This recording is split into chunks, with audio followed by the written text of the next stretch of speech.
Rujuk Jaya.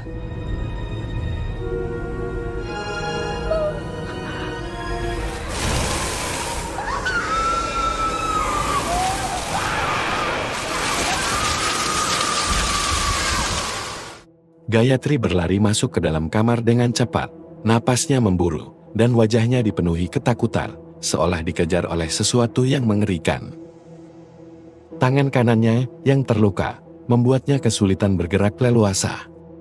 Terdengar suara wanita memanggil namanya dan memintanya membuka pintu. Gayatri bersembunyi di bawah tempat tidur sambil menahan napas. Sosok wanita misterius itu berjalan bolak-balik mencari Gayatri yang bersembunyi dengan rasa takut yang mendalam.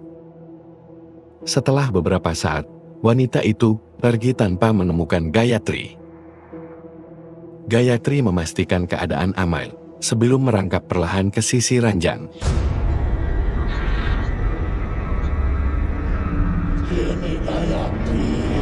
Tiba-tiba, tubuhnya terjatuh ke lantai, membuatnya terpaku dengan rasa takut.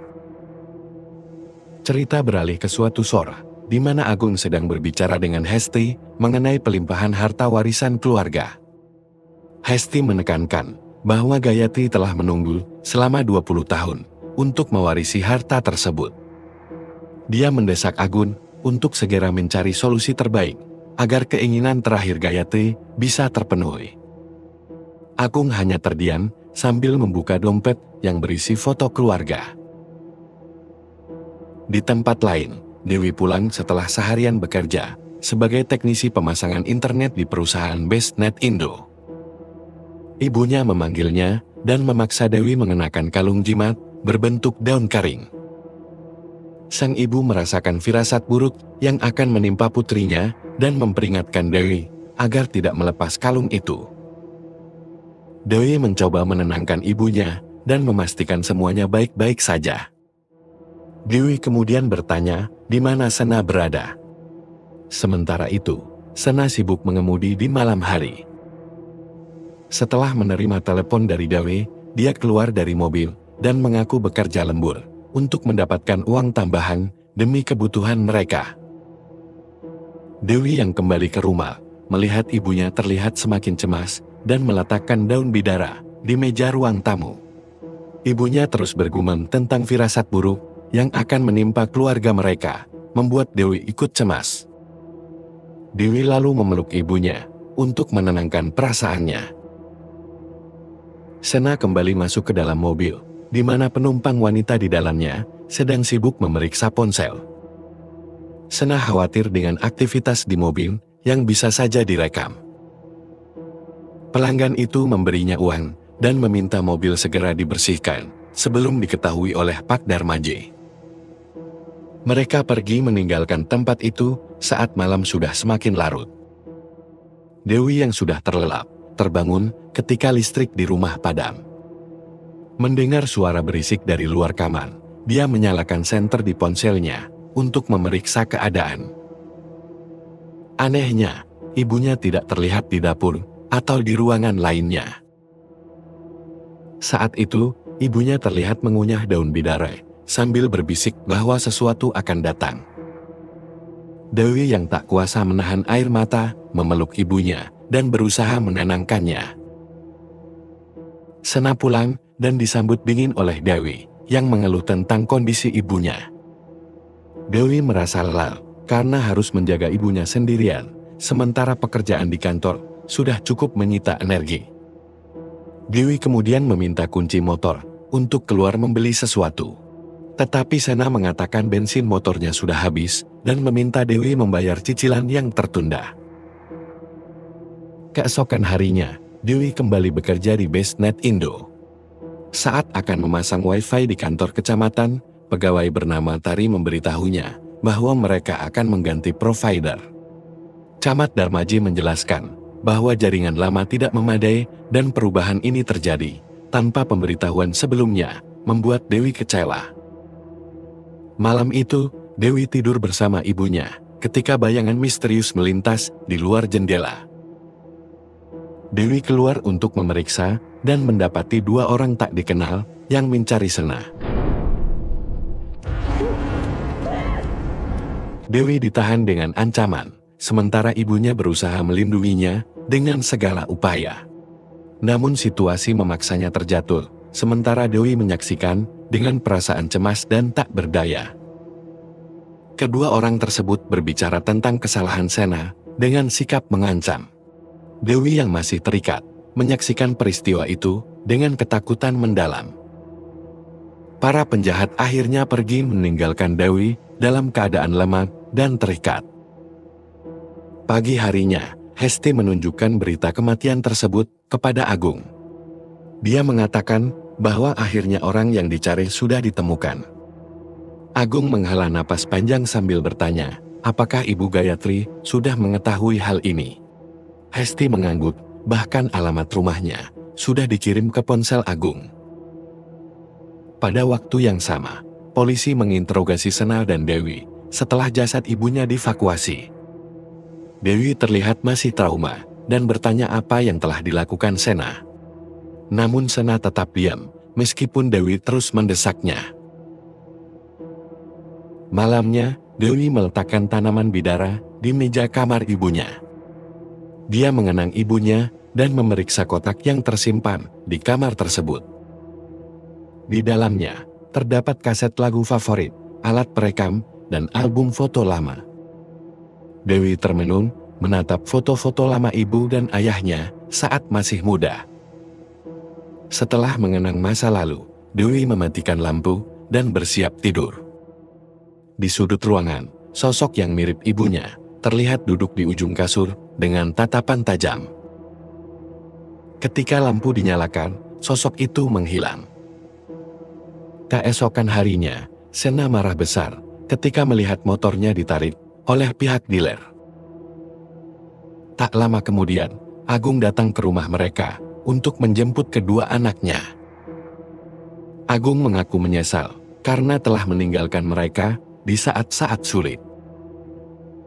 Dewi menolak ikut, sementara Sena terlihat ragu, namun ingin pergi. Dewi masuk ke kamar dengan kesal, karena muak melihat sikap Agung. Sena kemudian mempertanyakan, mengapa ayahnya baru datang sekarang. Agung menjelaskan bahwa ada hal penting yang perlu diselesaikan, termasuk mengungkap kebenaran di balik peristiwa tersebut. Malam itu, Dewi terbangun, mendengar suara air yang terus mengalir. Dia pergi ke dapur, dan menemukan keran air menyala dan meluap. Setelah mematikannya, dia mendengar suara dari arah kamar mandi. Saat membuka pintu, dia melihat air di bak berubah warna. Dewi mencoba mematikan keran, tetapi pintu kamar mandi tiba-tiba tertutup. Lalu, terdengar suara lirih, memohon pertolongan.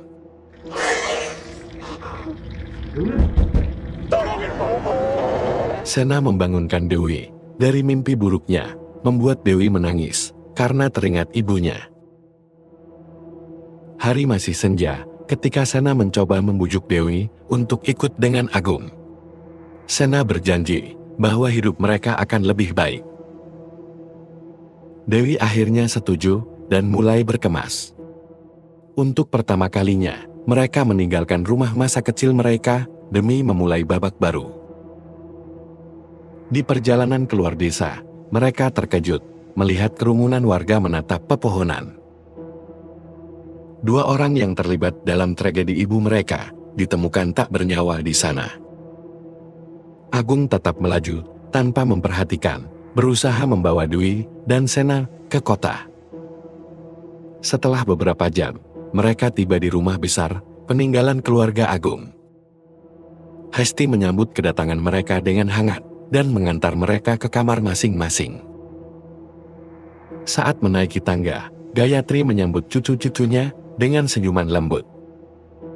Sena menyambut tangan neneknya, sementara Dewi mendapatkan pelukan hangat.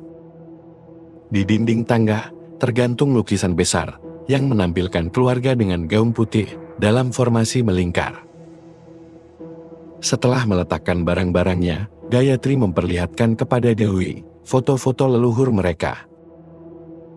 Foto Gayatri saat muda juga terpajang di sana, menandakan bahwa kepemimpinan keluarga diwariskan dari generasi ke generasi, khususnya kepada para wanita. Untuk menyambut kedatangan cucunya, Gayatri menyediakan hidangan mewah. Mereka kemudian berbincang tentang kehidupan mereka. Gayatri sangat ingin tahu tentang pekerjaan cucunya. Sena menceritakan pekerjaan serabutan yang dia lakukan di desa, termasuk menjual ayam dan CD. Agung menambahkan bahwa Sena pernah menjadi sopir pribadi seorang camat, sementara Dewi bekerja sebagai teknisi internet. Sena merasa heran, mengapa neneknya tidak ikut makan.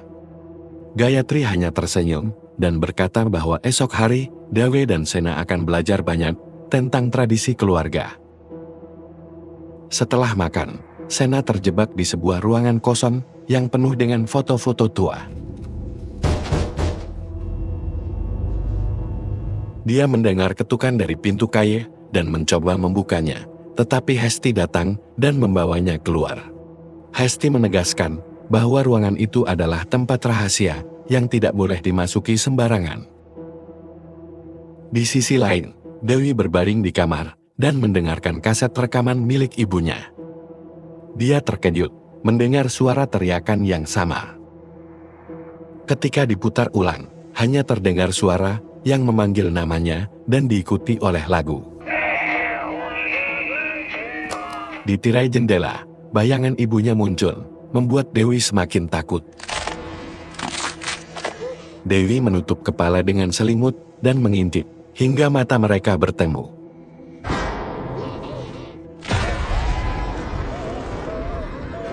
Pagi harinya, Gayatri membawa Sena dan Dewi untuk melihat pabrik pengolahan daging milik keluarga. Gayatri dengan bangga menceritakan bahwa perusahaan ini telah berjalan selama 3 generasi. Ia meminta kedua cucunya belajar cepat agar bisa segera mengelola perusahaan besar itu. Semua harta akan diwariskan kepada mereka ketika Gayatri sudah tiada. Dewi tertegun saat melihat sapi di ruang pemotongan. Ia merasa mual dan akhirnya muntah. Gayatri dan Hesti segera menghampiri Dewi untuk membersihkannya. Gayatri memberikan nasihat kepada Dewi agar menerima kepergian ibunya dengan ikhlas, meski sulit, dan fokus menjalani masa depan yang cerah. Di sisi lain, Agung menjelaskan proses pemotongan sapi kepada Sena. Sena berlatih mengelola daging, sambil bercanda dengan Agung. Sena mengungkapkan bahwa ia pernah masuk ke ruang rahasia Gayatri yang penuh dengan benda-benda antik dan foto-foto misterius. Ia mengira ruangan itu adalah kamar mandi, karena semua pintu di rumah besar itu tampak serupa.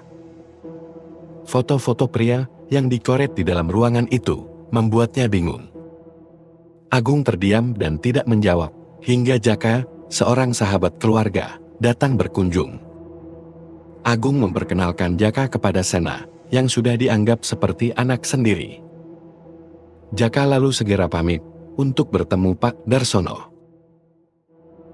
Gayatri kemudian membawa Dewi ke ruang administrasi untuk bertemu Jaka, kepala bagian administrasi.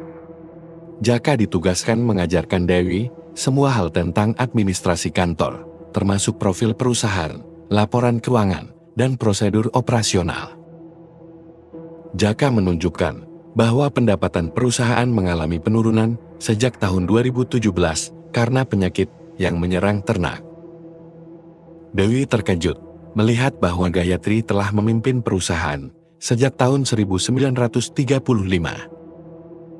Meski sudah berusia lanjut, Gayatri masih terlihat bugar dan awet muda.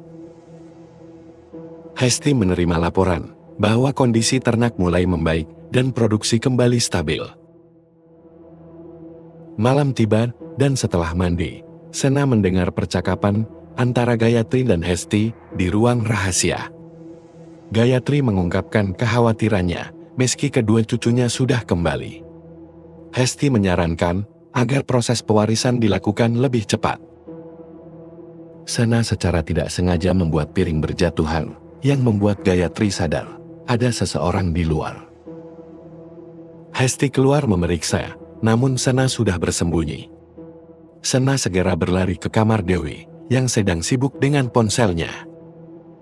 Sena memberitahu bahwa Gayatri menderita penyakit misterius. Namun Dewi menganggap hal itu wajar, mengingat usia Gayatri. Sena kemudian duduk di teras, melihat Agung menerima paket daun misterius dari Jaka. Dewi yang sedang membuat teh di dapur, melihat bayangan ibunya yang muncul dengan ekspresi sedih. Ketakutan, Dewi berusaha menghindar. Hesti yang melihat Dewi bingung, menasihatinya untuk selalu meminta bantuan jika butuh sesuatu. Dewi mempertanyakan profil perusahaan yang menunjukkan Gayatri telah memimpin sejak lama. Hesti menjelaskan bahwa kesuksesan keluarga sering membuat orang iri. Hesti lalu menegaskan agar Dewi menyampaikan pertanyaan langsung kepada Gayatri. Pagi harinya, Hesti berbicara dengan Gayatri, mengingatkan bahwa waktu mereka semakin sedikit dan proses pewarisan harus segera dilakukan. Gayatri meminta waktu 2 hari untuk mempersiapkan semuanya. Siangnya, Sena berbincang dengan Jaka di pabrik. Jaka menceritakan bahwa ayahnya dulu bekerja di perusahaan ini sebelum mengalami kecelakaan yang merenggut nyawanya. Jaka menganggap Agung sebagai sosok ayah baginya. Sena yang merasa tersinggung dengan cara bicara Jaka, yang seolah dialah anak kandung Agung, kemudian pergi meninggalkannya. Gayatri mengumumkan akan diadakan acara penyambutan untuk cucu-cucunya. Jaka segera memberitahu Agung, yang kemudian menemui Sena dan memberikan kunci mobil. Agung meminta Sena untuk mengeluarkan barang dari bagasi keesokan harinya dan menepati janji yang telah dibuat. Malam harinya, Dewi menikmati makan malam bersama Gayatri dan Agung. Di tengah pembicaraan, Dewi berbisik pada Sena mengenai oma mereka. Saat makan, Dewi terganggu oleh daun bidarai yang ada di piringnya. Selesai makan, Dewi pergi ke kamar mandi untuk membersihkan diri, sementara suasana mulai terasa mencekam.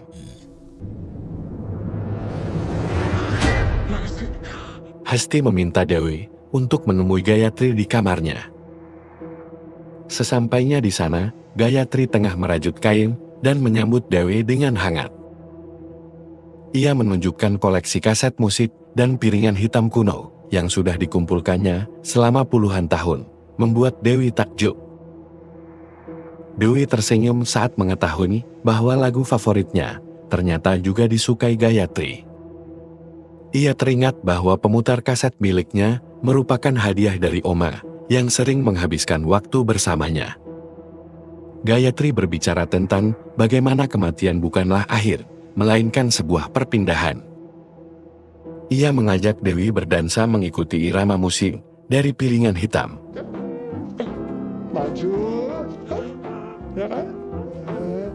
Di ruangan lain, Agung dan Hesti berbicara serius sambil bermain catur. Hesti menegaskan pentingnya menjaga Gayatri dan memastikan rencana berjalan lancar. Sementara itu, Sena yang belum tidur mendengar suara dari ruang rahasia dan memeriksanya. Ia melihat bayangan di dalam ruangan dan mencoba mengikutinya. Sayangnya, sosok itu berhasil melarikan diri. Dewi dan Hesti memindahkan Gayatri yang pingsan ke tempat tidur. Hesti menjelaskan kepada Dewi bahwa Gayatri menderita anemia kronis dan tidak boleh melakukan aktivitas berat. Hesti meminta Dewi untuk lebih cepat belajar, agar siap menggantikan Gayatri kapan saja. Sena mengatakan kepada Agung bahwa seseorang diam-diam masuk ke ruang rahasia Oma, tapi berhasil kabur. Namun reaksi Agung hanya meminta Sena untuk kembali ke kamarnya dan beristirahat.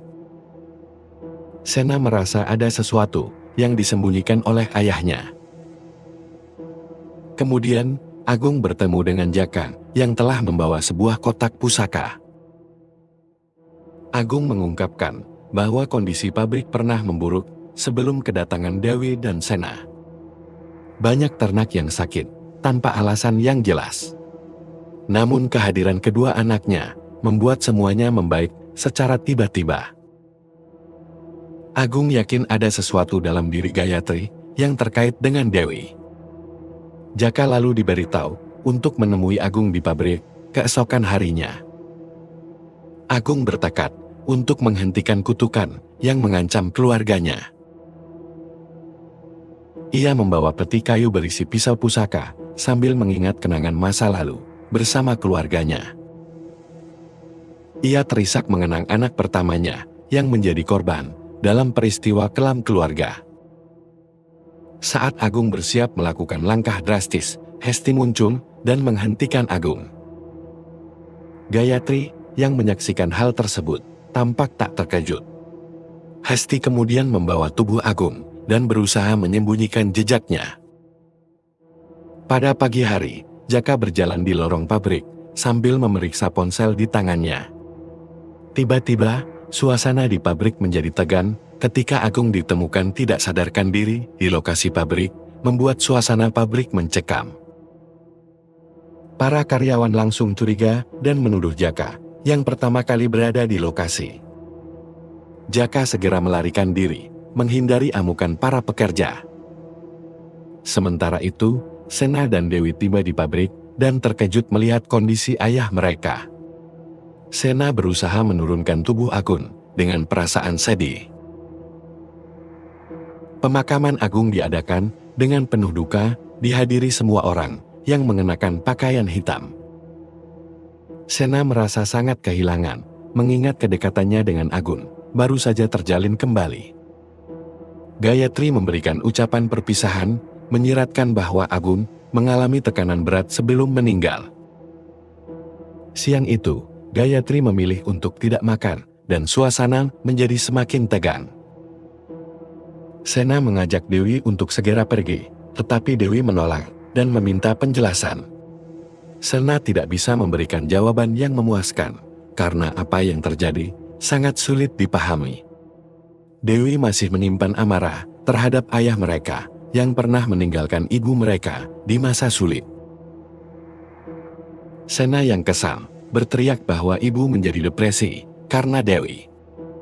Kata-kata itu membuat Dewi tersinggung hingga mereka saling berdebat. Dewi akhirnya meninggalkan Sena dengan perasaan marah. Saat Sena akan kembali ke kamar, dia bertemu dengan Hesti. Hesti mengatakan penyebab insiden yang menimpa Agung adalah Jaka. Sena kemudian mendapatkan pesan misterius yang memintanya datang ke pabrik sendirian. Di tempat lain, Dewi duduk di kamarnya, terbayang akan sosok ibunya. Sosok itu muncul dengan penampilan anggun, membuat Dewi merasa rindu. Dewi mendekati sosok tersebut dan meminta maaf atas semua kesalahannya. Namun, sosok itu seketika berubah menjadi bayangan menakutkan.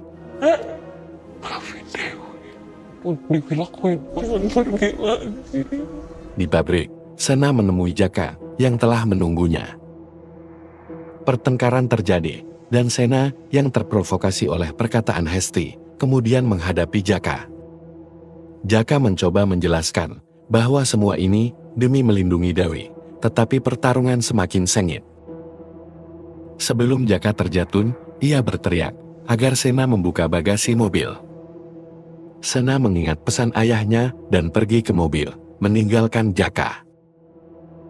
Di kamar, Dewi bercerita kepada Gayatri tentang perasaannya pada ibunya. Gayatri mulai mempengaruhi pikiran Dewi, meminta agar ia mengikuti perintah untuk bisa bertemu dengan ibunya lagi. Sena menemukan buku catatan di bagasi mobil yang berisi ritual keluarga dan penjelasan tentang tradisi warisan.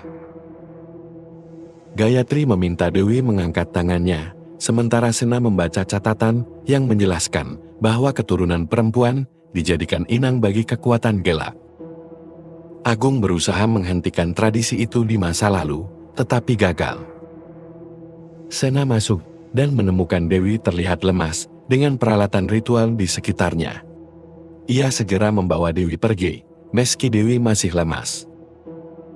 Namun di mobil Hesti muncul dan mendorong Sena hingga kehilangan kesadaran. Saat tersadar, Dewi berada di tanah lapang bersama Hesti yang mengenakan pakaian ritual. Hesti meneruskan ritual dengan bacaan mantra, sementara Dewi hanya bisa memperhatikan dengan cemas. Sosok Gayatri tampak berubah, diiringi bayangan leluhur yang mengelilingi mereka. Dewi, yang terpengaruh oleh kekuatan ritual, meraih sosok ibunya dan perlahan berubah. Ritual itu mencapai akhir, sesuai dengan harapan Gayatri.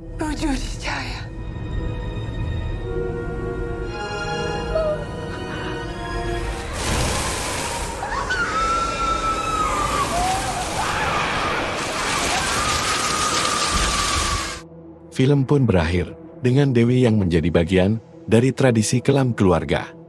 Jika kalian tertarik mengikuti cerita-cerita penuh misteri lainnya, jangan lupa untuk subscribe agar tidak ketinggalan alur horor selanjutnya.